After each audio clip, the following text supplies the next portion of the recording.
Various of foods and delicacies are within the culture of each place that we know. These serve as an outlook for happiness and tradition. But this is not the case in Wuhan, China in the late of December 2018. It is at that time when a particular virus had emerged. According to BBC News, it had come from an infected fruit bat that was consumed by the host that later spread throughout Wuhan. And as we now know, it had also spread all throughout the world. It was later named as the corona disease virus, or what we now know as the COVID-19. Coronavirus! These airborne diseases eventually made its way into our own country for some reason. Waking up in the morning, thinking about so many things. And had also spread for some reason. Unlike New Zealand, andito pa rin ang COVID sa ating bansa at patuloy pa rin dumarami ang cases. Dahil na rin sa mga makukulit na hindi marunong sumunod sa mga health protocols. What will you learn? What will you learn? That your actions have consequences! Because sometimes what goes in here ay lumalabas dito. At ngayon ay nandito ako para ihatid sa inyo muli ang health protocols. You must wear these PPEs to avoid getting the virus. Wear a mask that covers your nose and mouth to protect yourself from others. You could also wear a face shield because in some places, it is required. And for you to have extra protection. Isuot natin to sa tamang paraan na, huwag yung isusuot mo siya at iikot mo pa yung handle niya. Mali ito. And dapat nakapinch yung metal wire sa nose bridge nyo para hindi makapasok yung virus. So, social distancing. You must stay 6 feet away from others who don't live with you. Ayaw nyo naman siguro mahawak kasi may humihinga sa batok nyo habang nakapila kayo.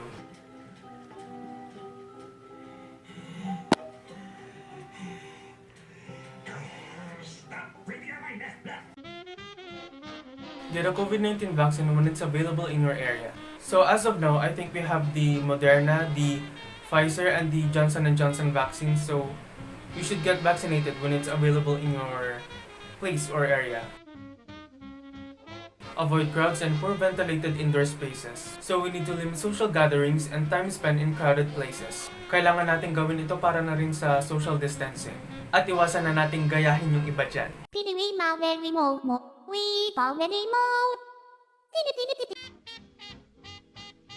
Wash your hands with soap and water. Use a hand sanitizer or a 70% alcohol solution if soap and water are not available. So you should use 70% alcohol solution because it is more effective in disinfecting your hands or any other objects. You should avoid touching your eyes, nose, mouth, or your face in general before sanitizing. Because as you know, your hands touch everything that gets in its way, so you never know if that object that you grab has the virus or not, so better safe than sorry. You should cough or sneeze on your bent elbow, this, and not your hands. Because like I said earlier, your hands are the most dirtiest part of your body. Kasi kung saan natin ito hinahawak.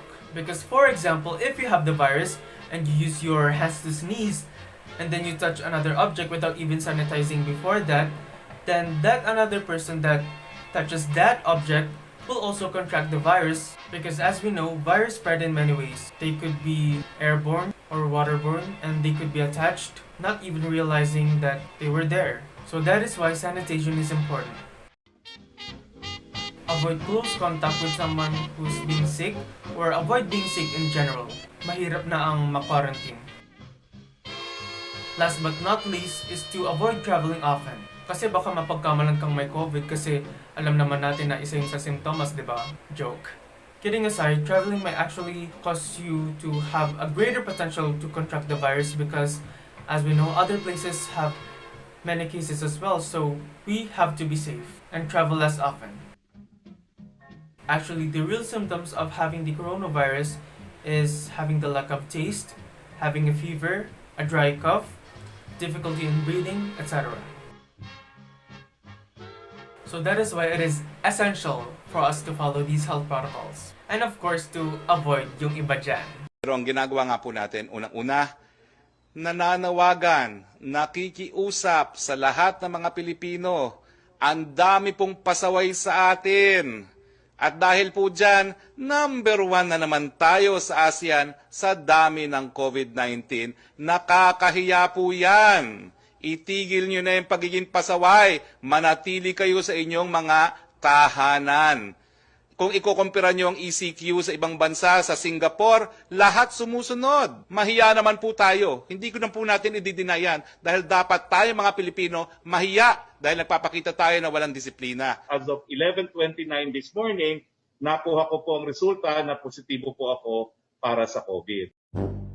Kailan ba tayo matututo? Kung lahat na tayo naubos na ng virus, so parang awa naman na natin, ayaw naman natin na magkaroon ng quarantine habang buhay, di ba? And ayaw din naman nating mahirapan yung mga estudyante sa online learning. Ayaw rin naman nating mahirapan yung ating mga frontliners, di ba? So please cooperate and sana makikooperate din yung sarili nating government. I have to laugh.